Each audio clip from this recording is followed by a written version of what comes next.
Hello students, कैसे हैं आप लोग। हमारे यूट्यूब चैनल जेके सर बायोलॉजी में आपका स्वागत है। और आज आप लोगों के लिए जो टॉपिक है वो है इकोसिस्टम, यानी कि पारितंत्र या पारिस्थितिकी तंत्र से रिलेटेड इंपॉर्टेंट ऑब्जेक्टिव प्रश्नों का एक सेट है जो लाभकारी होगा टीजीटी बायोलॉजी के विद्यार्थियों के लिए, पीजीटी के विद्यार्थियों के लिए और नीट बायोलॉजी के विद्यार्थियों के लिए। ये प्रैक्टिस सेट 1 है। आज चलिए इस पर डिस्कस कर लेते हैं और देख लेते हैं पहला प्रश्न। तो देखिए, ecosystem of the earth is called. तो धरती का जो पारितंत्र है, इकोसिस्टम है, उसको क्या कहते हैं? हम बायोम कहते हैं, ट्रोफोस्फियर कहते हैं, स्ट्रेटोस्फियर कहते हैं या बायोस्फियर कहा जाता है। तो इसका राइट आंसर हो जाएगा, धरती के इकोसिस्टम को हम, अर्थ के इकोसिस्टम को हम बायोस्फियर के नाम से जानते हैं, जिसको कहा जाता है जैव मंडल। ओके। और जैव मंडल जो होता है बच्चों, ये बायोस्फीयर, हम अगर इसकी बात करें तो इसमें 3 स्फीयर पाए जाते हैं बायोस्फीयर्स में। बायोस्फीयर में, ठीक है, सबसे पहले होगा लिथोस्फीयर, स्थल मंडल। दूसरा होगा हाइड्रोस्फीयर, जल मंडल। और उसके बाद होगा एटमोस्फियर। तीसरा होता है एटमोस्फियर, यानी कि जल मंडल। ये हो जाएगा जल मंडल, स्थल मंडल, स्थल मंडल और वायुमंडल। इन तीनों को मिला के वायुमंडल कहला ये इन तीनों को मिला के कहा जाता है जैव मंडल। और जैव मंडल जो होता है, ये पृथ्वी से 8 किलोमीटर की ऊंचाई तक और पृथ्वी की सतह से 6 किलोमीटर गहराई, तो ये टोटल जो होता है, तो कितना हो गया, 14 किलोमीटर का ये जो एरिया होता है, ये जैव मंडल के अंतर्गत आता है, बायोस्फीयर के अंतर्गत आता है। यहाँ पर, ठीक है, ये ऐसा परिक्षेत्र है जहां पर जीवधारियों के पाए जाने की संभावना होती है। इसी को हम बायोस्फीयर के नाम से जानते हैं। चलिए नेक्स्ट देख लेते हैं। अब इसमें देखिए, आपने इससे पहले देखा इसमें बायोम भी है, कि बायोम क्या कहलाता है। बायोम जहां समान जलवायु और समान प्रकार की वनस्पति और जीवों वाला जो विशाल पारिस्थितिकी क्षेत्र होगा, उसको हम बायोम के नाम से जानते हैं। जैसे वन का बायोम हो सकता है, वन में उष्ण कटिबंधीय वर्षा वन, ये क्या है, वन बायोम कहलाएगा। घास भूमि बायोम होगा, ग्रासलैंड बायोम होगा, तो ये सवाना ग्रासलैंड हो गया। ठीक है, ये कुछ बायोम के नाम है। मरुस्थलीय बायोम होते हैं कुछ, जैसे थार मरुस्थल, तो ये ठीक है, थार डेजर्ट जो है वो मरुस्थलीय बायोम हो गया। टुंड्रा, जो अत्यधिक ठंडे क्षेत्र होते हैं, उसको हम टुंड्रा बायोम के नाम से जानते हैं। समुद्र, नदी और जो झील का क्षेत्र है, इसको हम जलीय बायोम के नाम से जानते हैं। यहाँ पर वनस्पति और जीवों का, ठीक है, अ, बड़ा क्षेत्र होता है और इसमें जलवायु जो होती है वो समान बनी रहती है। और जब जलवायु समान होती है तो वनस्पतियां और जीवधारी भी समान प्रकार के होते हैं। तो इस क्षेत्र को हम क्या कहते हैं, बायोम के नाम से जानते हैं। अब आता देखिए, उसमें आप लोगों ने पढ़ा, इससे पहले देखा, बायोम के बाद है देखिए ट्रोफोस्फियर। तो ट्रोफोस्फियर क्या कहलाएगा, इसको क्षोभ मंडल कहते हैं हिंदी में। ये वायुमंडल की सबसे निचली परत होती है, जो पृथ्वी से करीब कितना, 8 से 18 किलोमीटर तक फैली होगी। क्षोभ मंडल जो होगा, ठीक है, ट्रोफोस्फियर, पृथ्वी से 8 से 18 किलोमीटर तक फैला होगा। इसी में मौसम संबंधी जो घटनाएं होंगी, जैसे वर्षा है, बादल हैं, आंधी और तूफान, इसी परत में आएंगे। और वायुमंडल की जो 75% जो गैसेस हैं, वो भी इसी क्षेत्र में पाई जाती हैं, ट्रोफोस्फियर में। फिर आता है देखिए स्ट्रेटोस्फियर, आप लोगों ने इससे पहले देखा, उसमें ऑप्शन है, तो स्ट्रेटोस्फियर को भी समझ लीजिए, इससे संबंधित अगर सवाल आ जाएगा तो आप कर सकते हैं। इसको समताप मंडल कहते हैं। स्ट्रेटोस्फियर जो होती है, वो पृथ्वी की दूसरी परत होती है, जो 18 किलोमीटर से 50 किलोमीटर तक की ऊंचाई फैली रहती है। ओके। पृथ्वी की सतह से 8 से 18 किलोमीटर क्या होगा, ट्रोफोस्फियर होगी। ओके, ट्रोफोस्फियर।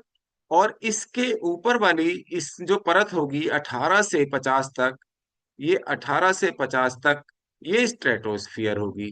ओके, ये स्ट्रेटोस्फियर कहलाएगी, समताप मंडल। ओके, इसको ध्यान रखेंगे। और ओजोन परत जो है वो स्ट्रेटोस्फियर में ही होती है, जो हमारी अल्ट्रावायलेट रेस से रक्षा करती है। ओजोन लेयर भी स्ट्रेटोस्फियर में पाई जाती है, और जो जेट विमान जो उड़ते हैं वो भी स्ट्रेटोस्फियर में उड़ते हैं। ये इंपॉर्टेंट क्वेश्चंस सेट किए गए हैं, ये इस तरह के सवाल कंपटीशंस में पूछे जाते हैं। नेक्स्ट देख लेते हैं, the two major components of ecosystem. ठीक है, इकोसिस्टम के दो मेजर कंपोनेंट्स कौन कौन से होते हैं? बायोटिक और abiotic factors, producers and consumers, energy and, ठीक है, बायो बायो जियोकेमिकल साइकिल्स, या हर्बिवोर्स एंड कार्निवोर्स। ओके, ये बायो है। तो देख लेंगे, तो पारिस्थितिक तंत्र के जो प्रमुख घटक होते हैं वो दो ही घटक होते हैं, एक जैविक घटक और एक अजैव घटक। ओके, जैव घटक में क्या आ जाते हैं? उत्पादक और उपभोक्ता और अपघटनकर्ता, ये बायोटिक फैक्टर में आ जाते हैं।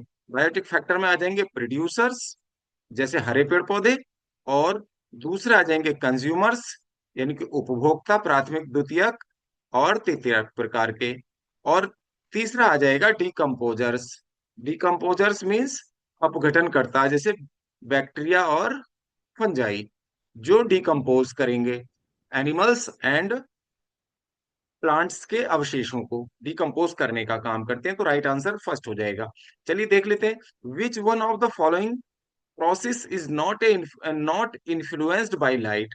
इनमें से कौन सी प्रोसेस ऐसी है जो प्रकाश से प्रभावित नहीं होती है? फोटोसिंथेसिस। देखो, फोटोसिंथेसिस में तो प्रकाश चाहिए, तो ये तो नहीं होगा। स्ट्रेटिफिकेशन होगा, स्तरीकरण, सीड डिस्पर्सल यानी कि बीजों का प्रकीर्णन, और फ्लावरिंग। फ्लावरिंग भी डिपेंड करती है लाइट पर। ओके, तो सीड डिस्पर्सल है यानी कि बीजों का प्रकीर्णन। तो बीजों के प्रकीर्णन का लाइट से कोई लेना देना नहीं होता है, तो इसका राइट आंसर हो जाएगा सीड डिस्पर्सल। अब बता देखिए, climate of a region is mainly controlled by, ठीक है, किसी क्षेत्र की जो जलवायु है मुख्यतः नियंत्रित होती है टेम्परेचर से, ह्यूमिडिटी, रेनफॉल, या ऑल ऑफ दीज। तो इसका राइट आंसर हो जाएगा सभी। देखो, टेम्परेचर से भी जलवायु, ह्यूमिडिटी और रेनफॉल, इन सब से, ठीक है, कंट्रोल होती है क्लाइमेट कहीं के भी। अब आता आर्कटिक डेजर्ट। आर्कटिक क्षेत्र जो है, इसको ध्यान रखें, ये तो ठंडा ही होता है, ठीक है, कोल्ड रीजन होता है आर्कटिक क्षेत्र जो है। तो ये वहां पर भी डेजर्ट होता है, बर्फ जहां पर ज्यादा होती है और शून्य से भी नीचे टेम्परेचर होता है, तो वहाँ वेजिटेशन क्या ना के बराबर होती है, और वहां पर जो एनिमल्स हैं वहां पर वो भी बहुत कम होते हैं। तो एक तरह से ये भी आर्कटिक जो क्षेत्र होता है, कोल्ड जो क्षेत्र होता है, वो भी एक प्रकार का डेजर्ट ही होता है। तो ये कौन सा, इसका दूसरा नाम क्या है? टुंड्रा, टैगा, सवाना, या स्टेपीज? तो इसका राइट आंसर है टुंड्रा। टुंड्रा प्रदेश जो है काफी ठंडा है, तो इसको आर्कटिक डेजर्ट के नाम से भी जाना जाता है। नेक्स्ट देख लेते हैं, a biome that grows grasses with, ठीक है, हाँ, स्कैटर्ड ट्री। ओके, जीवोम जिसमें घास के साथ वृक्ष भी बिखरे होते हैं, तो उसको क्या कहलाएंगे? उस क्षेत्र को क्या कहेंगे? सवाना, पंपास, थार, या गोबी? ठीक है, तो इसको कहेंगे सवाना। ओके, सवाना क्षेत्र है। सवाना में क्या होता है? ऐसा बायोम है ये जिसमें घास के साथ साथ वृक्ष भी होते हैं। नेक्स्ट देख लेते हैं, species diversity generally increases as on, ठीक है, एज वन प्रोसीड्स फ्रॉम। जब निम्नलिखित में से किस स्थान से दूसरी दिशा में, ठीक है, एक स्थान से दूसरी दिशा में जाते हैं, तब स्पेसीज की विविधता विविधता बढ़ती जाती है, डाइवर्सिटीज इंक्रीज हो रही है। तो ये कहाँ होती है? Low altitude to high altitude, और from low latitude to high latitudes, high altitude to low altitude, and from low latitudes to high latitudes, and third is high latitude to low altitude, and from high latitude to low latitudes. Next है low altitude to high altitude, and from high latitudes to low latitudes। तो इसका right answer हो जाएगा third. Third one is the right answer. High altitude से लो altitude की ओर, और high latitude से लो latitude की ओर क्या होगी? स्पीसीज की जो डाइवर्सिटीज है वो क्या करेगी? ग्रो करेगी, उसमें वृद्धि होगी। नेक्स्ट देख लेते हैं, closely related morphologically similar sympatric populations but reproductively isolated are designated as। ठीक है। निकट संबंधी बाह्य रूप से समान समस्थानीय समष्टि परंतु जननात्मक विलगित जातियों को क्या कहते हैं हम? ठीक है, जो निकट संबंधी होंगे। देखिए सीधी सी बात है, जहां जब निकट संबंधों की बात आ गया, क्लोजली रिलेटेड आ गया, बाह्य रूप से भी समान और जो क्लोजली रिलेटेड होते हैं, जैसे एक ही परिवार के दो सदस्य होते हैं, तो वो क्या होते हैं, वो एक जैसे दिखते हैं, बाह्य रूप से समान दिखते हैं, पहचानने में आ जाते हैं। ठीक है कि एक दूसरे भाइयों को भी पहचाना जा सकता है। सम स्थानीय समष्टि और एक ही जगह रहते हैं, तो एक परिवार जैसी बात चल रही है। परंतु जननात्मक विलगित, ठीक है, लेकिन ये रिप्रोडक्टिवली अलग होते हैं, थोड़े आइसोलेटेड होते हैं। तो इन जातियों को क्या कहा जाता है? तो इनको कहा जाता है क्लोन्स, डेम्स, क्लाइंस या सिबलिंग स्पेसीज। तो इनको कहा जाएगा sibling species. Fourth is the right answer. Sibling भी सगे भाई बहनों को ही कहा जाता है। ये आप लोगों को जानकारी है। नेक्स्ट देख लेते हैं।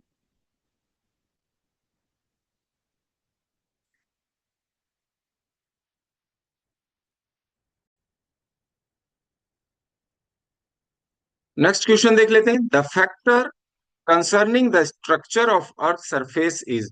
पृथ्वी की सतह से संबंधित कारक है। ठीक है, टोपोग्राफिक, एडेफिक, बायोटिक या क्लाइमेटिक। तो इसका राइट आंसर हो जाएगा, ठीक है, टोपोग्राफिक, स्थलीय। नेक्स्ट देख लेते हैं। Which is the most stable ecosystem. सबसे ज्यादा स्टेबल या स्थिर इकोसिस्टम कौन सा है? माउंटेन का, फॉरेस्ट का, डेजर्ट का या ओशियन? तो इसका राइट आंसर है ओशियन। यानी कि समुद्र का जो इकोसिस्टम होता है वो सबसे स्टेबल होता है। ठीक है, इसको ध्यान रखिएगा, इसमें बहुत कम परिवर्तन होते हैं क्लाइमेटिक रूप से अगर देखें तो।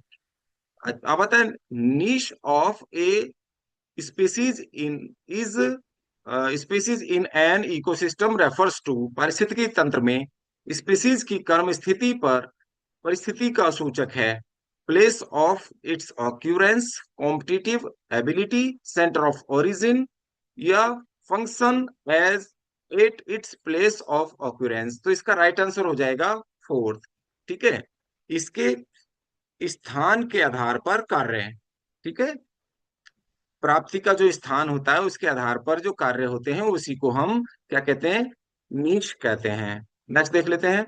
Actively moving organism in aquatic ecosystem are known as. जलीय पारिस्थितिकी तंत्र में जो सक्रिय गतिशील जीवधारी होते हैं उनको क्या कहा जाता है? ठीक है, बेंथोस कहते हैं, फाइटोप्लैंक्टन कहते हैं, नेक्टोन कहते हैं या जू प्लैंक्टन कहते हैं। तो इसका राइट आंसर हो जाएगा नेक्टोन। देख ले नेक्टोन के बारे में और हम थोड़ा सा स्टडी कर लेते हैं। एक्वेटिक इकोसिस्टम में जो एक्टिवली मूविंग ऑर्गेनिज्म होते हैं वो नेक्टोन कहे जाएंगे। जैसे मछलियां हैं, व्हेल है, डॉल्फिन है, स्क्विड है। ये जीव पानी की धाराओं के विरुद्ध भी तैर सकते हैं। इनको याद रखने की ट्रिक है, नेक्टोन को हम एक्टिवली स्विमर्स भी कहते हैं। एक्टिव स्विमर्स हैं ये। ठीक है, अच्छी तरह से तैरने वाले। तो इनको ध्यान रखेंगे आप। एक्वेटिक इकोसिस्टम में जो एक्टिवली मूविंग ऑर्गेनिज्म होंगे या एक्टिव स्विमर्स होंगे उनको नेक्टोन कहा जाएगा। इनको इसको ध्यान रखिएगा, इंपॉर्टेंट प्रश्न है। नेक्स्ट देख लेते हैं। Deciduous forests are characterized by the presence of. पर्णपाती वनों में, पर्णपाती वन उन्हें कहते हैं डेसिडुअस जिनकी पत्तियां गिर जाती हैं। ठीक है, मौसम बदलने पर सर्दियों पर कुछ पत्तियां गिरती हैं कुछ पौधों की, तो ऐसे फॉरेस्ट जो होते हैं वो डेसिडुअस कहलाते हैं। तो ठीक है, इसकी तो पर्णपाती वनों में यानी कि डेसिडुअस फॉरेस्ट में, ठीक है, कौन सी उपस्थिति जो है लाक्षणिक है, करेक्टरिस्टिक है? ठीक है, कौन सी करेक्टरिस्टिक पाई जाती है इनमें, देखने कौन सी विशेषता है। वैरायटी ऑफ क्रोकोडाइल्स, क्रोकोडाइल्स पाए जाते हैं इनमें। Very narrow leave tree growing together, बहुत पतली पत्ती वाले जो ट्रीज हैं वो यहाँ साथ उगते हैं इस क्षेत्र में, पर्णपाती वनों में। Variety of grasses growing together, ठीक है, अलग अलग प्रकार की जो घासें हैं वो ग्रो करती हैं। Broad leaves trees growing together, बड़ी पत्ती वाले जो वृक्ष हैं वो साथ साथ ग्रो करते हुए दिखते हैं या ग्रो होते हैं पर्णपाती वनों में। तो राइट आंसर हो जाएगा यही, ब्रॉड लीव वाले ही ट्री साथ साथ उगते हैं। तो इसका राइट आंसर फोर्थ हो जाएगा। अब आते हैं, देख, ecosystem having the highest rate of primary production. कौन से इकोसिस्टम में जो प्राइमरी प्रोडक्शन होता है सबसे अधिक होता है? इक्वेटोरियल रेन फॉरेस्ट में, ठीक है, मैनग्रोव्स में, या ग्रासलैंड्स में या कोरल रीफ्स में? तो इसका राइट आंसर हो जाएगा इक्वेटोरियल रेन फॉरेस्ट में, यानी कि भूमध्य रेखीय वर्षा वनों में। इसको कहा जाता है भूमध्य रेखीय वर्षा वन। इसको ध्यान रखेंगे। ठीक। जो प्राथमिक उत्पादन सबसे अधिक कहाँ होगा? इकोसिस्टम में, भूमध्य रेखीय वर्षा वनों में, इक्वेटोरियल रेन फॉरेस्ट में होगा। नेक्स्ट देख लेते हैं। प्लांट्स सच एज, ठीक है, Prosopis, Acacia and Capparis represent examples of. देखो, प्रोसोपिस, एकेसिया और कैपेरिस, ये जो पौधे होते हैं किसका प्रतिनिधित्व करते हैं? ग्रासलैंड का, थॉर्न फॉरेस्ट, डेसिडुअस फॉरेस्ट या एवरग्रीन फॉरेस्ट? देखिए, एकेसिया जहां आ गया, एकेसिया में क्या होते हैं? कांटे होते हैं, ठीक है, और पत्तियां जो होती हैं वो बहुत बारीक होती हैं, ठीक है, एकेशिया में। तो ये जो कांटे हैं किसकी विशेषता है? एकेशिया की। और ये कैसा है? डेजर्ट प्लांट है, कांटेदार वन है ये। तो इसका जो थॉर्न फॉरेस्ट, यहाँ पे देखिए घास हो गया, ये पर्णपाती वन हो गई, ये सदाबहार हो गए, तो एक ही बचा थॉर्न फॉरेस्ट, यानी कि कांटेदार वन। तो इसका राइट आंसर हो जाएगा सेकंड। नेक्स्ट देख लेते हैं। In India tropical rain forest are found in. उष्ण कटिबंधीय वर्षावन कहाँ पाए जाते हैं? दार्जिलिंग में, अंडमान निकोबार में या कर्नाटक में, जम्मू एंड कश्मीर में? तो इसका राइट आंसर हो जाएगा अंडमान। जहां गर्मी ज्यादा होती है तो वहां पर क्या है? उष्ण कटिबंधीय वन पाए जाते हैं, जहां पर टेम्परेचर ज्यादा रहता है। तो भारत में जो उष्ण कटिबंधीय वर्षा वन है वो केरला में पाए जाते हैं, असम में, मेघालय, अंडमान एंड निकोबार आइलैंड और वेस्टर्न घाट्स में पाए जाते हैं। इसको ध्यान रखिएगा। नेक्स्ट देख लेते हैं। The free floating organism in open sea and the shore are collectively called. खुले समुद्र, समुद्र पर और तटों पर जो मुक्त रूप से फ्री फ्लोटिंग, ठीक है, जो ऑर्गेनिज्म होते हैं उनको मिलाकर क्या कहते हैं? उनको क्या कहा जाता है? प्लांक्टन्स, नेक्टोन्स या लोटिक या बेंथिक? तो इनको कहा जाता है प्लांक्टन्स कहा जाता है, ठीक है। फ्री फ्लोटिंग ऑर्गेनिज्म जो समुद्र की सतह पर तैरते रहते हैं या किनारों पर तैरते हैं, तो उनको प्लांक्टन्स कहा जाता है। इसको ध्यान रखेंगे। नेक्स्ट देख लेते हैं। Examples of the planktonic flora of pond ecosystem. Pond ecosystem में जो प्लांक्टोनिक फ्लोरा होता है, यानी कि तैरने वाला, तो उसको क्या कहा जाता है? डायटम्स, हाइड्रिला, ठीक है, क्रस्टेशियंस या कारा? तो इसका राइट आंसर है डायटम्स, ठीक है।